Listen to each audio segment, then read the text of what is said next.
Assalamualaikum warahmatullahi wabarakatuh. Waalaikumsalam warahmatullahi wabarakatuh. Saya Asma Nisa. Saya Nur Soimah. Kami di sini akan mempresentasikan perihal kaifiyatul ghusli wa ma yajibu fihi wa yustahabbu.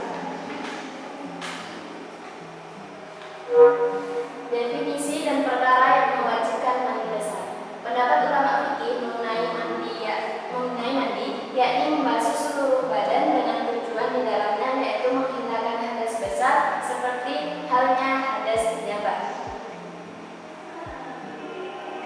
Nah, perkara yang diwajibkan di dalam mandi besar itu ada dua. Yang pertama yakni an-niyatu. Yang pertama adalah niat, dan yang kedua adalah ghuslu jami'il badani, membasuh seluruh anggota badan.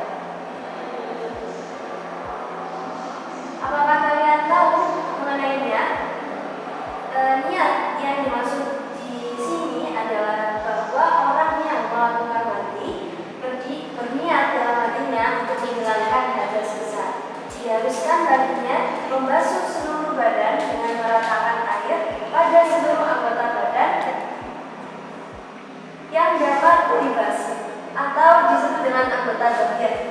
Nah, tanpa melewatkan anggota badan yang sulit terjangkau air atau anggota bagian. Maka diwajibkan baginya untuk berkumur dan istinsyaq. Bagaimana dengan anggota badan yang terluka? Di sini ada yang jawab. Walakin yajuzu lidarurati ada ghusli juz'in min al-badan. Idza kana fihi jarahatun aw kasrun, fa yamsahu 'ala al-jarahi aw kasrun kama yansihi fima. Artinya diperbolehkan bagi orang yang memiliki darurat untuk tidak membasuh anggota badan yang terdapat barutan perban padanya, maka dicukupkan dengan isapan pada perban. Jadi orang yang pakai perban itu cukup di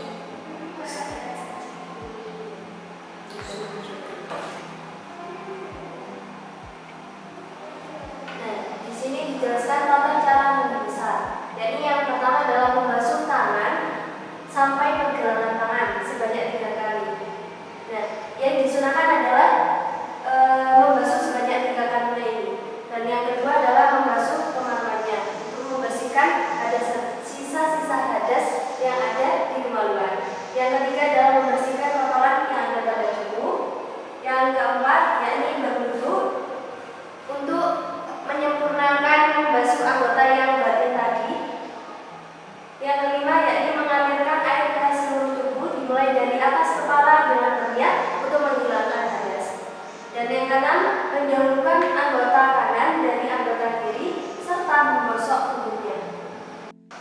Pada poin ke-192 dalam kitab ini dijelaskan mengenai tata cara mandi besar.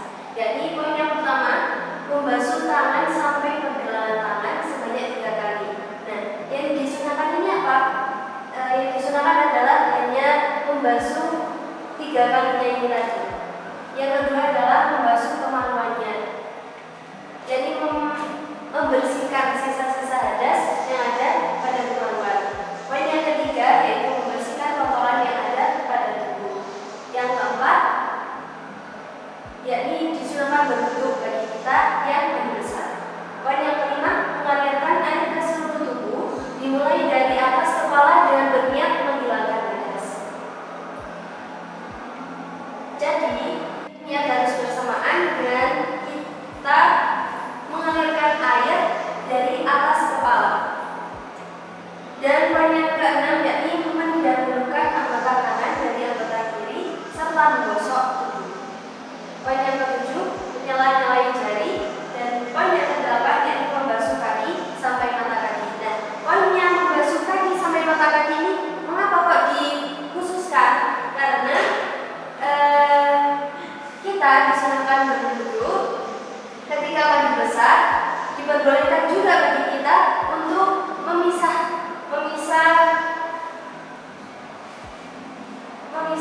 membasuh kaki ketika sudah selesai sempurna mandi besarnya, maka diperbolehkan bagi kita melanjutkan untuk membasuh kaki sampai mata kaki ini tadi. Dan di sini juga dijelaskan bahwa disunahkan bagi kita menyela-nyelai rambut sebelum mengalirkan air ke atasnya. Poin ke-194, mandinya seorang wanita. Kaidahnya adalah bahwa mandinya wanita dari hadas besar seperti mandi janabah dan mandi yang disyariatkan lainnya sama dengan mandinya laki-laki. Tapi perkara yang dijelaskan terperinci hanya pada mandinya wanita.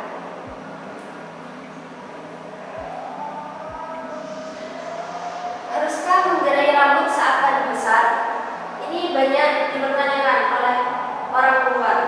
Nah, di sini di dalam kitab ini pada poin ke-195 dijelaskan bahwa tidak wajib bagi wanita untuk menggerai rambutnya di dalam mandi dari hadas janabah.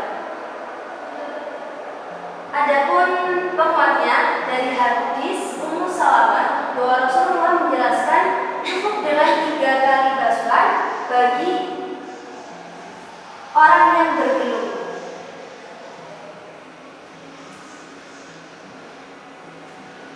Selanjutnya, apakah sah jika terdapat penghalang rambut wanita ketika mandi besar? Jawabannya, tidaklah sah mandi besar seseorang ketika terdapat penghalang yang menghalangi air mencapai akar rambut dan kulit kepala. Maka penghalang tersebut harus dihilangkan terlebih dahulu agar mencapai pada akar rambut dan kulit kepala. Kalau ini berlaku juga ketika ada penghalang pada anggota badan yang lain. Misalnya pacar rambut yang kental atau tapak.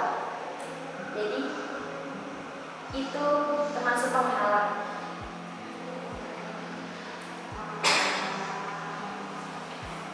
Nah, lain halnya dengan mandi dari hadas janabah. Di sini menggerai rambut di dalam mandi besar haid dan nifas haruskah dilakukan?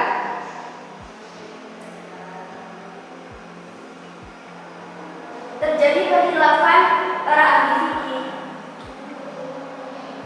Jadi pendapat yang pertama, pendapat Al-Hasan, Imam Taus, sebagian pengikut Imam Hambali beranggapan bahwa tetap diwajibkan menggerai rambut dengan tujuan agar air dapat merata. Dengan penguat hadis yang diriwayatkan oleh Imam Bukhari, telah diceritakan di dalamnya bahwa Rasulullah SAW memerintahkan Sayyidah Aisyah untuk memberhentikan ibadah umrohnya, memerintahkan menggerai dan menyisir rambutnya ketika dalam keadaan haid saat itu. Sebagian pengikut Imam Hambali dan ulama yang lain beranggapan bahwa mengenai rambut adalah bentuk kesunahan. Menggerai rambut adalah bentuk kesunahan. Dengan penguat hadis riwayat Imam Muslim, di mana dijelaskan di dalamnya bahwa Rasulullah SAW mencukupkan 3 kali basuhan bagi wanita yang bergelung. Dalil yang lebih kuat adalah tidak diwajibkannya menggerai rambut ketika mandi besar haid ataupun nifas.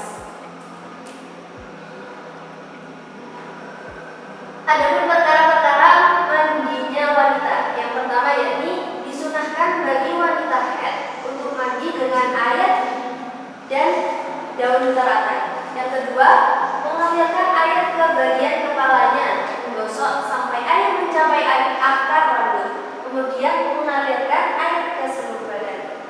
Yang ketiga, membersihkan kemaluannya dengan minyak kasturi atau sejenisnya. Dan yang keempat ini, dikecualikan penggunaan daun teratai dan minyak kasturi ini tidak diberlakukan pada wanita yang mandi dan hadas janabah.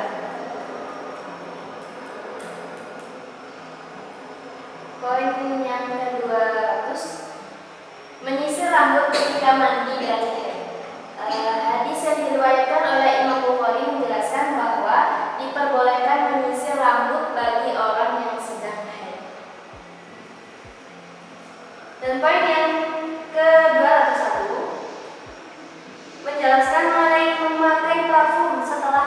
besar haid. Di dalam kitab ini malah dianjurkan dalam syariat menggunakan parfum bagi wanita yang telah mandi besar haid, tidak terkecualikan bagi wanita dalam masa iddah suaminya. Dengan tujuan apa? Untuk menghilangkan bau tidak sedap pada badannya.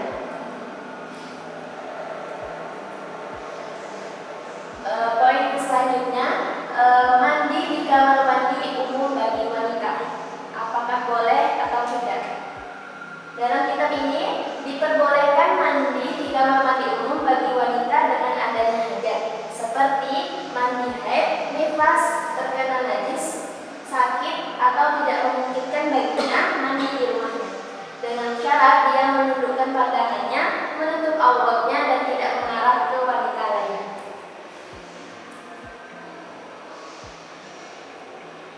Nah, ketika tidak adanya uzur, maka tidak diperbolehkan seorang wanita mandi di kamar mandi umum, sebagaimana diriwayatkan oleh Rasulullah SAW.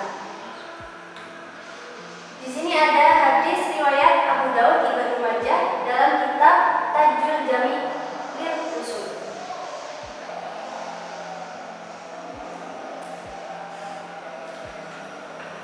Terima kasih atas perhatiannya. Sekian dari kami. Wassalamualaikum.